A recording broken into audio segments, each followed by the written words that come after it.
राधे राधे दोस्तों, आज हम आपको सुनाएंगे एक अनूठे प्रेम की कहानी। अगर आप हमारे चैनल पर नए हैं तो प्लीज़ हमारे चैनल को लाइक करें, सब्सक्राइब करें और शेयर करें। बहुत समय पहले की बात है, एक गांव में एक मजदूर रहता था जिसका नाम मुरली था। उसके परिवार में उसका कोई नहीं था। दिन भर वह बेचारा अकेला मेहनत में लगा रहता। दिल का वह बहुत ही नेक और दयालु था और उसके कर्म भी बहुत अच्छे थे। मजदूर था, इसलिए उसका भोजन उसे मजदूरी के बाद ही मिलता था। बेचारे के आगे पीछे कोई नहीं था, इसलिए वो इस आजीविका से भी संतुष्ट था। एक बार उसे एक छोटा सा बछड़ा मिल गया। उसने खुशी से उसे पाल लिया। उसने सोचा कि आज तक तो वह स्वयं अकेला था, अब वो इस बछड़े को अपने बेटे के जैसे इसका पालन पोषण करेगा। मुरली का दिन उसके बछड़े से शुरू होता और उसी पर खत्म हो जाता। वो दिन रात उस बछड़े की सेवा करता और उसी से अपने मन की बातें करता। कुछ समय बाद बछड़ा बड़ा हुआ और बैल बन गया। उसकी जो सेवा मुरली ने की थी, उससे वह बहुत ही सुंदर और बलशाली बैल बन गया था। गांव के सभी लोग मुरली के बैल की ही बातें किया करते थे। किसानों के गांव में बैलों की भरमार होती है, पर मुरली का बैल उन सब से अलग था। दूर दूर से लोग उसे देखने आते थे। हर कोई मुरली के बैल के बारे में बातें कर रहा था। मुरली भी अपने बैल से एक बेटे की तरह प्यार करता था। भले ही मुरली स्वयं भूखा सो जाए, लेकिन अपने बैल को भरपेट खिलाता था। एक दिन मुरली के सपने में भगवान शिव का नंदी बैल आया और उसने जो मुरली से कहा, मुरली, तुम एक निस्वार्थ सेवक हो। तुमने खुद की तकलीफ को छोड़कर अपने बैल की सेवा की है, इसलिए मैं तुम्हारे बैल को बोलने की शक्ति दे रहा हूँ। इतना सुनते ही मुरली जाग गया और अपने बैल के पास गया।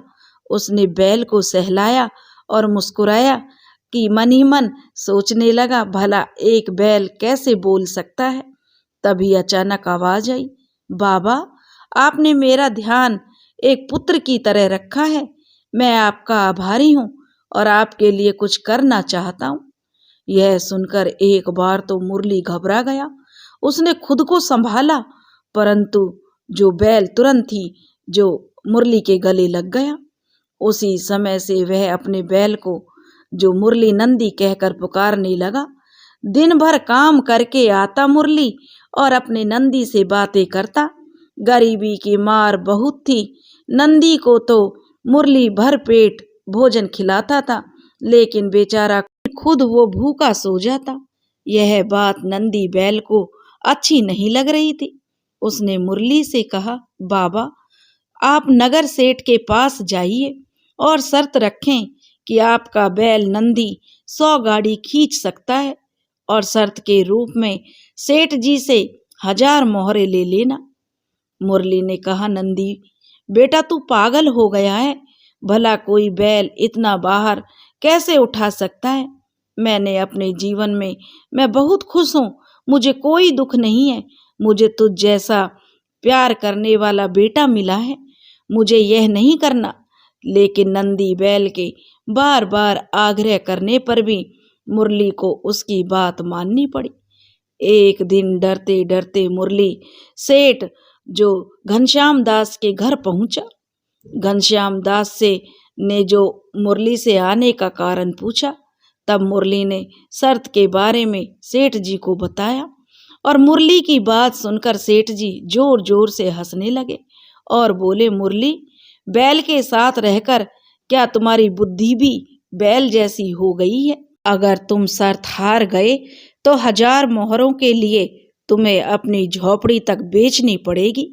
यह सुनकर मुरली बहुत अधिक डर गया, लेकिन मुंह से निकली बात पर मुकर भी नहीं सकता था।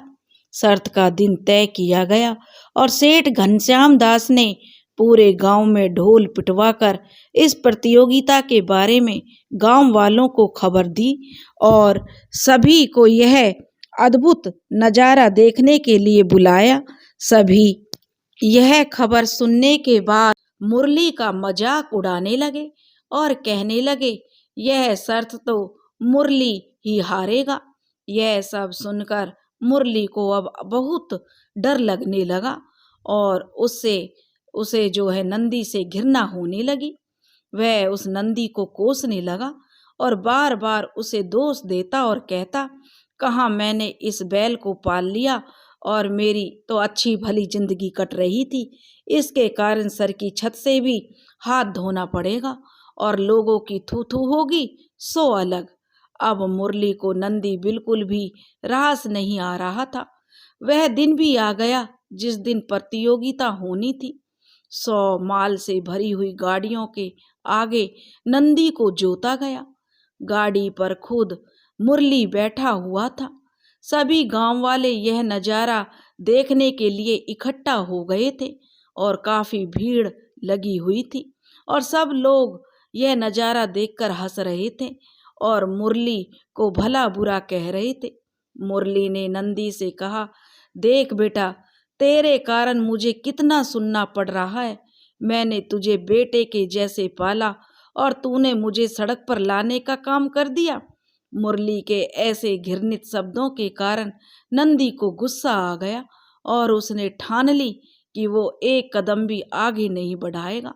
अब इस तरह मुरली शर्त हार गया तो सभी ने उसका मजाक उड़ाया और उसे अपनी झोपड़ी सेठ घनश्याम दास को देनी पड़ी। अब मुरली नंदी के साथ मंदिर के बाहर पड़ा हुआ था और नंदी के सामने रो रो कर उसे कोस रहा था। उसकी बातें सुनकर नंदी को जो सहा नहीं गया और उसने कहा, बाबा मुरली, यह सब तुम्हारे कारण हुआ है। यह सुनकर मुरली चौंक गया। उसने गुस्से में पूछा, क्या किया है मैंने जो तुम मुझे दोष दे रहे हो? तुमने भांग खा रखी है क्या जो मुझे दोष दे रहे हो? तब नंदी ने कहा कि बाबा, मैं तुम्हारे प्रेम के बोल के कारण ही भगवान ने मुझे बोलने की शक्ति दी और मैंने तुम्हारे लिए यह सब करने की सोची, लेकिन तुम उल्टा मुझे ही कोसने लगे, मुझे ही भला बुरा कहने लगे। तब मैंने ठान लिया कि मैं तुम्हारे लिए कुछ नहीं करूँगा। लेकिन अब मैं तुमसे फिर से कहता हूँ कि मैं 100 गाड़ियाँ खींच सकता हूँ। तुम जाकर फिर से शर्त लगाओ और इस बार अपनी झोपड़ी और 1000 मोहरों की शर्त लगाना। मुरली जो बैल की बात मान ली और वही करने लगा। फिर वह सेठ घनश्याम दास के घर गया और उसने सेठ जी से फिर से शर्त लगी। सेठ जी ने पहले तो उसका मजाक बनाया, लेकिन मुरली अपनी बात पर अड़ा रहा। फिर सेठ जी ने उसकी शर्त मान ली। फिर शर्त के अनुसार 100 गाड़ियां तैयार करके नंदी को जोता गया और फिर उस पर मुरली बैठ गया और फिर मुरली ने उसे प्यार से सहलाकर उसे गाड़ियां खींचने को कहा। तो इस बार नंदी यह करके उसने दिखा दिया, जिसे देखकर सब लोग हैरान रह गए और मुरली शर्त जीत गया था। सेठ घनश्याम दास ने उसे उसकी झोपड़ी और 1000 मोहरें दे दी। दोस्तों, जीवन में प्रेम से किसी को भी जीता जा सकता है।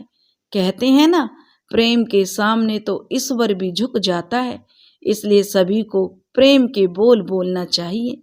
दोस्तों, अगर आपको हमारी कहानी पसंद आई हो तो प्लीज़ हमारे चैनल को लाइक करें, सब्सक्राइब करें और शेयर करें। राधे राधे।